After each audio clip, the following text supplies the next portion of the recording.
Hey Wise Guys, it's Penny with Penny Wise Coaching. We're entering into the biggest shopping season of the year, and I wanted to provide you some tips and strategies that hopefully will make this be a successful financial one for you as well as emotional holiday.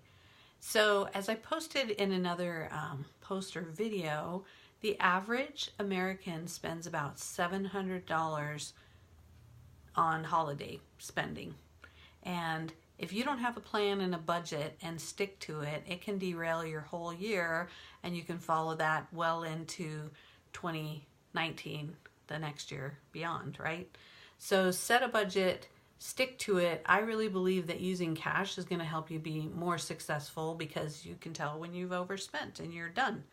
So how often do you get caught up in traditions and things that maybe don't really align with what you really think is important, and you get sucked up into it because everybody else wants you to do it or you feel like you have to? This might be a time for you to cut some of those things out and think about what really matters to you and participate in those activities and buy for those people instead of feeling caught up in what you are guilted into doing. There's also a real temptation to buy more things that are on sale right now, and you wind up buying things for yourself instead of gifts for your friends or family. So keep that in mind, that if you're going to do that, that needs to be a part of the spending plan as well, and you stick to that, but it could add dollars to your budget.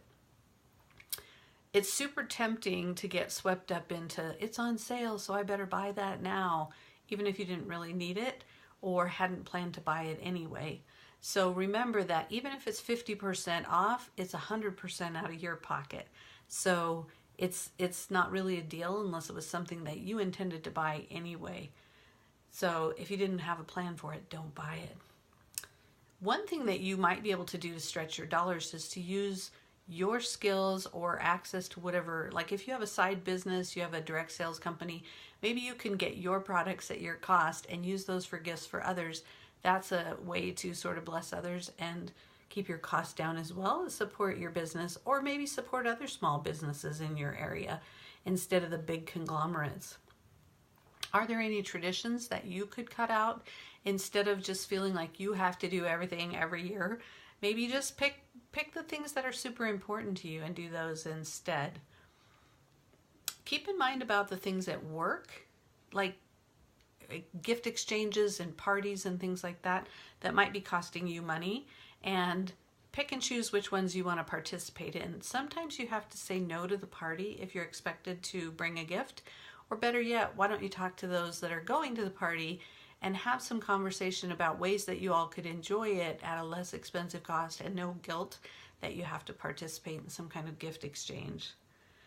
The ideal way to make your holiday budget last is to start now for next year. And while that's super easy to say, oh yeah, if we would have done that, Penny, we wouldn't be in this predicament. But start thinking ahead about what next year's going to bring. What's your budget going to be for next year? Could you buy things on sale this year for next year's gifts or birthday gifts along the way? Take advantage of the after Christmas, New Year's kind of sales when things go on clearance so that you have them for items for the year. The online shopping is a huge thing now. You know, Amazon is everybody's friend, and we all love the free shipping when you become an Amazon Prime membership. But you also need to keep in mind that it's kind of a slippery slope. It's really dangerous if you're shopping in your pajamas at 10 o'clock at night and kind of mindlessly buying things, and you justify it saying, oh, it's free shipping. But if you weren't going to buy it anyway and it's not part of the budget, don't buy it just because there's free shipping, because you still have to buy the item. And the pro to that is that you can see what you're spending before you get up there, and you kind of know, and you can think about it and come back and purchase it later. Maybe you're not feeling that kind of temptation that you have when you're in the stores. So just keep in mind that there's pros and cons for online shopping. Some people suggested that maybe using Groupon or other sites like that where you can get a discount on experiences or gifts for people would be a great way to stretch your holiday giving dollars.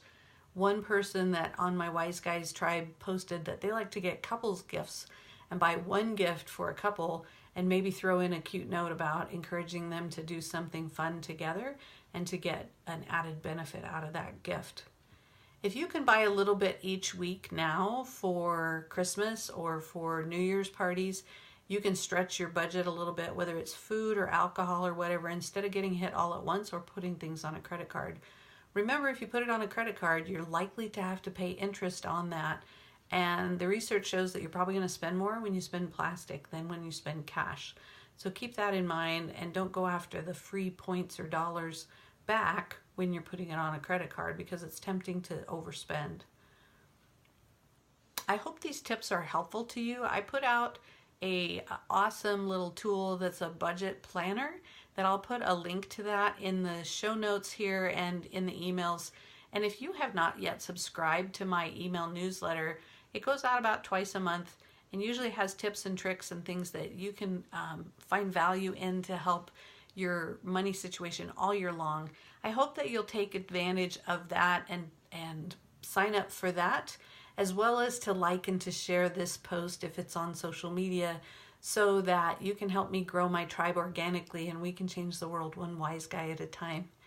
Have a great holiday season. Enjoy it and be wise.